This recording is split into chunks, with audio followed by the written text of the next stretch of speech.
problem with our society is that the burden of infertility is mainly put on the woman. They think the woman is the one that is a problem. But in science, we have proved that it is not really a problem of the woman, it's a couple's problem. Yeah, so by definition, of infertility is when a couple, not a woman, so when a couple has been trying to get pregnant. Hello, beautiful souls. Welcome to the new episode of Here We Talk. My name is Gemma, your host, and today we have another sensitive issue that we're going to talk about because it affects a lot of us in our homes and our communities. Now, what we are going to talk about today is something that even statistics have shown that there's quite a number of people who are facing this issue. So today I have a professional who's going to help us in unpacking the issues of infertility, specifically for the women's side, because I have with me Dr. Ngwaru, who is an OBGYN, right? Yes. A gynecologist. What does it really mean to be an obstetrician gynecologist? Obstetrician and gynecologist. It's and. Yes. Okay. So it means we take care of women through their pregnancy or trying to get pregnant. That's the obstetrician part of it, and then the gynecology for other women disease, spreading the pelvis. Including reproductive problems, including what you call urinary problems, fibroids, cancer, or all those issues. Yes. Okay. Thank you so much, Dr. Ngwaru. I just also want to extend my gratitude for agreeing to come on the show so that we can talk about it. I know you're a busy man and I appreciate your time. It's always a pleasure. All right. So maybe I've seen the statistics that we have recorded for Zimbabwe, and it has given us about 15 to 20% of couples who are having the issues of infertility. I just want to know maybe in a lighter way, which is not really quite too medical, what really is fertility and how does one get to be infertile? Okay, so fertility is it's your ability to get pregnant, bear children. So they talk about fertility, fecundity, and all those things. Infertility is a disease where you actually fail to get pregnant. Okay, fail to get pregnant, fail to bear children. So there are specific definitions that are there in literature which vary from one source to another. But the WHO uses 12 months. So if a couple is trying to have a child and they've been staying together for 12 months, having regular unprotected sex without use of contraception, and you fail to get pregnant after 12 months, then they say you have infertility. It's kind of a difficult disease to manage and also diagnose because unlike other diseases where you are looking at the presence of something, here you are looking at the absence of something. So you're looking at the absence of pregnancy. Okay. So from what you're saying, the issue of ruling the issue of infertility with 12 months, is it what we can only base on that, or there are other issues that we need to consider when a couple goes over a year without being pregnant, having all things common? Okay. So 12 months is used when everything is fine. We assume you're just starting and everything is fine. The woman's age is less than 35, so we go up to 12 months and say try for 12 months.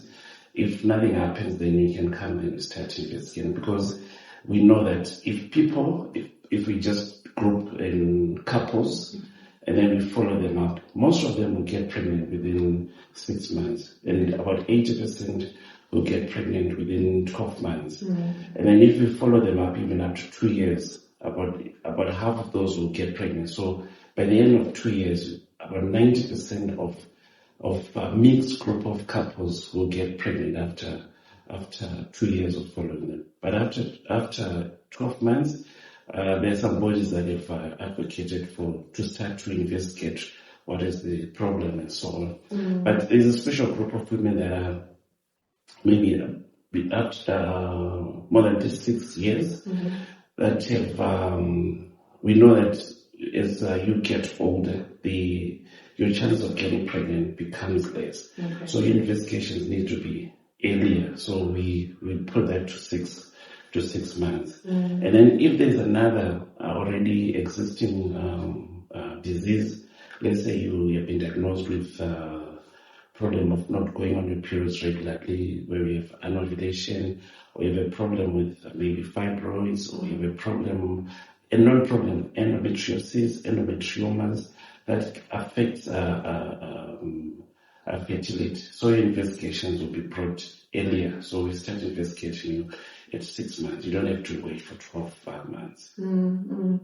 You also talked about the issue of other conditions that women really suffer in terms of reproduction health. And I just want also probably to help with our viewers. There's an assumption of when you have like those period pains, when you have endometriosis, is it also an assumption where one has severe period pains that they have difficulties in having a child? Because growing up even myself, I remember those things being said out that, if you have this serious period pain, you have chances of not having pregnancy easy. Yeah, so there's so many causes of painful periods, but endometriosis is one of them, and most probably one of the underdiagnosed disease. Yeah, but so in science we have to actually have like through effect that we say this factor causes this, and that relationship is very difficult to prove. But what we have noted in so many studies is that women who then present with infertility, when they are diagnosed, these diagnoses are more like patients with endometriosis, patients with the fibroids. We have more patients in that category that will present with failing to get pregnant. So there's a strong association, but as the causative, whether it's really causing that, it's to theories. So people assume there's so many theories that explains why patients with endometriosis will end up having problems of getting pregnant. Patients with fibroids, where they all end up also failing to get pregnant. But I think the bottom line is, if you're having painful periods, you need to be investigated to see what is really causing that, because there are other diagnoses that will be associated with infertility in the future. Yeah. Okay. I'm also just wondering with how this issue of infertility has impacted us as people in our societies, where it's not an open thing that you can discuss even as a couple to say, okay, this is now the 6th month, this is the 8th month, we've now reached the 12 months, maybe we need to get checked. In your line of work and the experience you've had, how common is it that people just come voluntarily to say, we have tried, but I think we need medical assistance? Quite common. Yeah, it's very common presentation in my line of work. But it's largely influenced by the people that you see first. So, as a woman or as a couple, your peers and your elders of the family, they're the ones who will start asking questions. As you know, that marriage in our culture is equal to babies. Yeah. Mm-hmm. So it's like the main purpose or the primary purpose of marriage is procreation. And when you spend 2-3 months without a baby, people start asking. So it depends on the people, your friends that you, and also how educated or what knowledge they have. You get it. So the mother-in-laws, the aunties, and also they their perception of the subject determines where you are going to seek help first. So by the time we see most of women, they've tried something else, they've tried prayers, they've tried some herbs, they've tried some scans in town, they've tried, I don't know, so all sorts of things. But the problem with our society is that the burden of infertility is mainly put on the woman. They think the woman is the one that is a problem. But in science, we have proved that it is not really a problem of the woman, it's a couple's problem. Yeah, so by definition, of infertility is when a couple, not a woman, so when a couple has been trying to get pregnant for 12 months. So we encourage that when women are seeking this medical help, they should come as a couple. You really pointed out, I think, what we should hear is the society, where you said it's not really about the woman or even about the man, but is the two people coming together. Because also I think scientifically a child is formed with the aspect of the generic of a man and also with the woman. So I think we also need to have more of that being put out there to say, it's not something that is a burden on a woman. It's a hard journey as a woman. I really can testify that, but it has to be something that is faced by the couple. And also now it gets me to the point of, are there worst cases where there is no hope for a couple to get pregnant naturally, or where we can say, no, I think you can look for other options than carrying on pregnancy? Unfortunately, yes, there are some cases where natural conception is not possible. Yes, there are so many conditions. Some people will present with their uterus removed. Some people will present with the tubes blocked. Some people will present failing to actually have sexual intercourse. So in those women, the chances of natural conception is very, very low, or maybe non-existent. But however, there are technologies that have been advanced now that can give these people hope to carry babies that are biologically connected to them and also genetically connected to them, and they have their own children. Yeah, so we have issues like what we call artificial reproductive techniques, ART. And it's actually available in Zimbabwe, and there are a few doctors who are offering that, and that gives hope to women.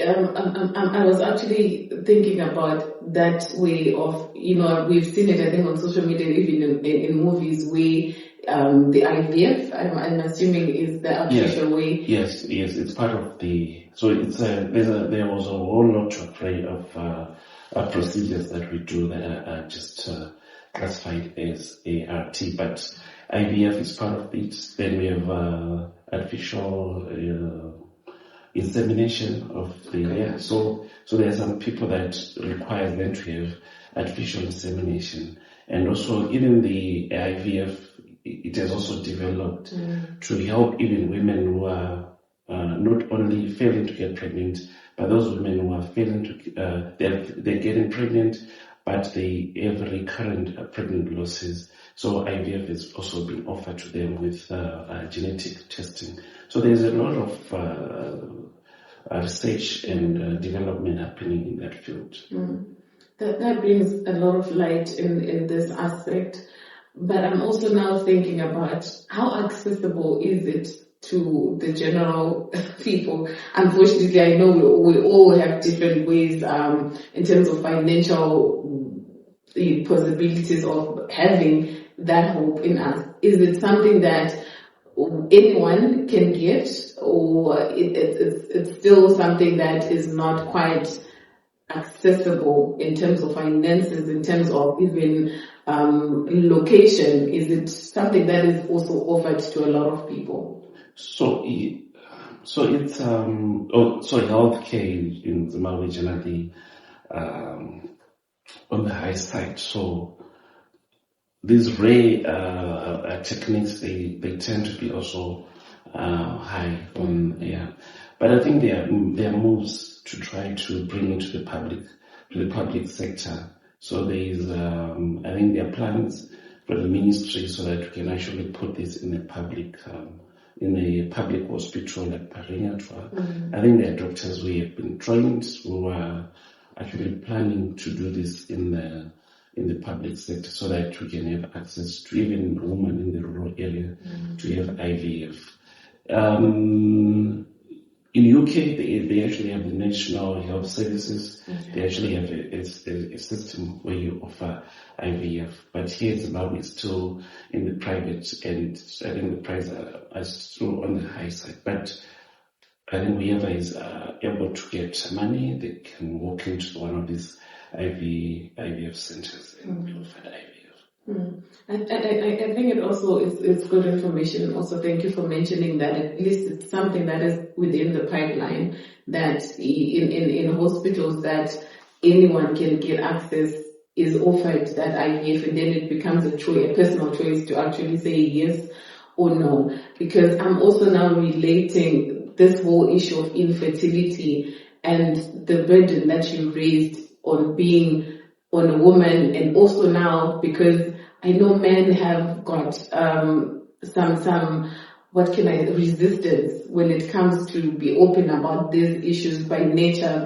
It's something that our society has put in as the pride of a man if then he becomes a father. So that's one thing that has also made it a bit of tension to not probably talk about these issues. In your clients, what are the psychological issues that come up when it comes to the process from having to have a possibility of infertility, getting into maybe treatment, the things that come in treatment? Because I'm sure it's something that already your mind would be triggered a bit to say there's a possibility of failing, there's a possibility of working, and then actually getting a success story. What are the psychological issues that they face? So unfortunately myself, I don't do IVF, but I see a lot of women with gynecological issues, and failing to get pregnant is one of them. And most of these are young women who recently maybe would have wedded recently, and they are failing to get pregnant. And most of the time, they're within the 6 months of trying, and they're already asking questions, why I'm not getting pregnant, and so on and so on. So I just try to calm them down, reduce the anxiety, encourage them to have regular sex and stuff like that. And most of them actually come back pregnant, and but you can tell that there is a lot of anxiety in them.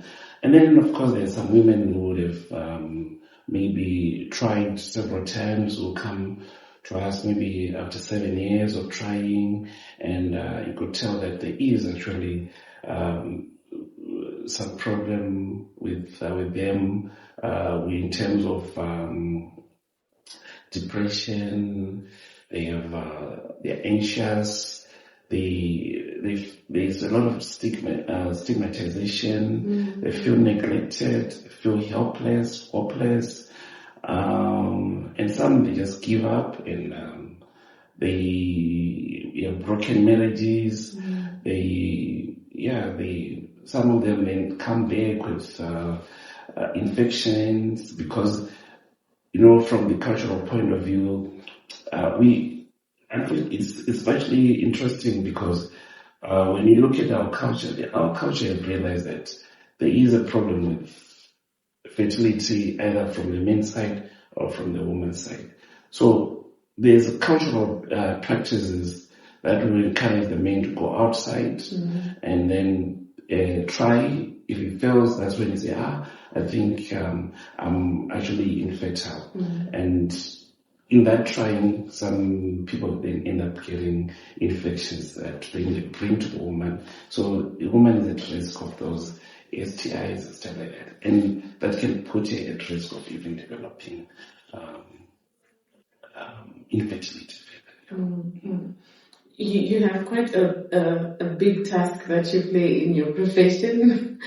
And I think also we need to appreciate the things that you do also as a profession, because I'm picturing what you're explaining, and you're seeing it in different forms, and it's delivered to you in different ways with different women, with different couples. And just out of interest, how do you then take off that load of pressure of seeing some certain issues, and probably someone come in their distress moment, and that whole process? How do you then take care of yourself in terms of that? I usually take time off work. I have a lot of friends that I play with. Okay. Weekends we play golf, we socialize, and then on Monday we are back to work, and I sometimes take time off and recover. Okay, that's very good, because I think that is also needed. I don't know if people ask you this question. I think me also just being a therapist by nature, I then tend to wonder, how do you then take care of yourself when you are meeting so many challenging issues, even in having the success at the end, but I'm sure the process already just gives you a throw on your own mental health. Okay, so maybe give us an enlightenment or some kind of a hope of success stories that you have handled in terms of the fertility issue. Okay, so maybe there is somewhere where we didn't discuss the causes of infertility. So fertility treatment will depend on the cause of the infertility. But in general, I just want to put it in three questions. There are so many other people who have tried to put it somewhere in other ways. But I ask myself, is the woman ovulating? Are the eggs available? Because for you to get pregnant, the eggs should be available. Then we ask ourselves, are the sperms available? Is the man producing adequate sperms that are enough, that are sufficient to fertilize the egg? And then we ask, are these things meeting? So in terms of ovulation, many women will present with failing to ovulate, and those we can manage at our clinic, because we give them ovulation induction pills. We do this and they come back pregnant. And most of these are people who come maybe with 6 months, 8 months of infertility, and we give them ovulation pills that are varying. There are so many ovulation induction pills available, and we have so many success stories in those women who come back pregnant. Some people will come with male factor. So there's a man who actually agreed to come, and when we do semen analysis, we see that they actually don't have sperms, or the sperms are little. So those ones we refer them for either to have what's called intrauterine insemination, IUI, and some people come back with success stories there. And then some people come with blocked tubes, because then if we have good eggs, good sperms, they have to meet, and the meeting place of the egg and the sperm is in the tube. So if the tubes are blocked, unfortunately, those patients, they do not benefit from any of our treatments. They have to go for IVF. So we referred some for IVF, and they've come with good stories. I think the IVF team in Zimbabwe are doing quite a tremendous job. Their success rates are actually equal to the international standards. So I think they're doing quite a great job. Okay. And I think it's also something that is good to hear, that even as the issues are there, they are also success stories. It also gives some people hope in terms of that journey. I want maybe in closing to hear from you, what words of encouragement would you give to people who are seeking the fertility intervention or who are experiencing infertility, what could you then say to those people professionally? I think they should not lose hope. There is hope. There is advancement in technology that allows a woman to have children of their own. So there are so many options that are available, and the good thing about it is medical treatment is not only confined to Zimbabwe. You can even go somewhere outside Zimbabwe and you can get this treatment. And I've seen some people who actually come from abroad to get the treatment here. So there is actually hope. It's really in patients who need IVF.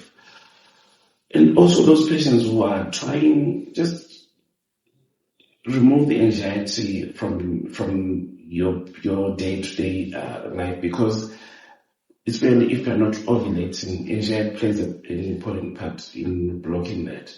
So some people, they come here and I actually say joking that just go home and have enough sex, and they think I'll be joking, but I'll be just talking what they really need to do, and they come back pregnant. So if you think you are having infertility problems, do not diagnose yourself. Go and see a professional doctor who can give you the proper diagnosis, because every cause is a solution these days. So there's no way you can say you don't have hope. Even patients who don't have uteruses, there is an option of surrogates. You can harvest your eggs, you have them fertilized, and then you can ask another woman to carry that baby for you. So there is hope for everyone. There is hope. I think it's part of one of the IVF motto, that they give hope to life. So there is hope. Yes. I thank you also for saying that aspect of don't diagnose yourself. And I'm assuming, as a person who's not into medical and your profession, that I don't think we only need to conclude when you even go beyond the 12 months, maybe then engage the professional in, rather than, putting the label on yourself, putting the diagnosis, get the profession that you need. And like you said, work on the anxiety, because I've heard that also, is that, relax, don't put pressure, don't be too anxious, because already that blocks the whole process of getting fertile. Now, I said we were closing, but you then brought up something that I think we need just to talk about briefly, the issue of harvesting eggs. Is it something that one, as a woman, especially the ages that you say, that when you're above 35 years, there are little chances, or your chances are being reduced of getting pregnant. Is it an option that one needs to consider, to harvest eggs early for future use, in case probably when you are 37 you want to have a child, but then probably now your natural eggs are not good enough, but then you've got some you kept? Yes, so there is, I think there are medical conditions that can allow you to do that, or where you are advised to do that. But then, there are other social indications that you have to discuss with the doctor. I'll give you an example for a 20-year-old diagnosed with cancer, where she needs to have therapy for the cancer. And so part of the conversation where you're getting the treatment is that this treatment can kill the eggs that you have. As you know, that a woman is born with all the eggs that you're going to use in your life. You don't make new eggs. So the chemotherapy can actually damage the eggs. So there is what's called fertility preservation techniques that you can do. One part of it is harvesting the eggs. So you can actually go, say, the IVF specialist. They harvest the eggs. They can freeze them, or they can fertilize and freeze the embryos. I think maybe freezing and fertilizing and freezing the eggs is better, because you already have an embryo that you then transfer later on in life. Or maybe you're diagnosed with a disease like endometriosis, and you think that you you might become, so endometriosis by nature, it actually reduces your ovarian reserve. So even the treatment and even the disease itself can reduce. So one can opt to have the eggs harvested before you undergo the treatment. So when the treatment is over, either surgery or medical, then you can decide to have your embryos transferred. So yeah, and then of course there's other social indications that you can discuss with the doctor on one-on-one. Okay. Thank you for that enlightenment. I think it's one of the things that, like you said, sometimes is who you also associate with, where there's just also that pressure when one is not married maybe by a certain age, and then people then want to have the pressure of, oh, okay, maybe I need to do this. It's a good thing to then make a decision when you really have the whole information on the choice that you're going to make. I think the society is actually moving forward or moving in a positive way, accepting these things that they happen, accepting there's a disease, not as a curse, because there are some people who, in the cultural way, they view it as a curse, but people are actually acknowledging, and people also acknowledging that use of this modern technology is better than the traditional way that they used to use. So I think the society is moving in a positive way. I also agree, because you also now, even the way we are talking, even in our circles, it's something now that is a bit lighter to talk about. And even if you admit to having struggles, there are no name calling or labels, but then people accept that, this is something that is a part of the journey of a woman and a man, or as a couple. All right, Dr. Ngwaru, thank you so much for your time. I really appreciate you giving us this precious time on your clock. Maybe before we go, you can maybe let us know where you operate from and maybe how we can reach you. So thank you very much for the opportunity. We are actually in CBD, Central Avenue, number 33 Central Avenue, just opposite the government offices, close to DHL. We can reach us on our Facebook, I think, Avenues Women's Clinic. We can also reach us on our numbers, 0774 278 260. Okay. Yes. All right. Thank you so much, Doc. I think I'll also put that information on our screens so that our viewers will be able to get all the information. So that is it for us for this episode. Today we were discussing about the issues of infertility, and we have also learned that, there's so much hope that we can look forward to as Zimbabwe, as a nation, to know that there is hope. There will always be hope for us to overcome this issue. And I hope that with this episode, we are also able to work together as teams, as couples, as family, in having to accept that this is a part of a journey as well. It is not a curse, like how Dr. Ngwaru said, but it is one of those things that we can also tackle. And we have professions who are able to help us in having our own success stories. So from me, Shannon, your host, and my guest, Dr. Ngwaru, we want to thank you for being with us today. Hope to hear from you next time.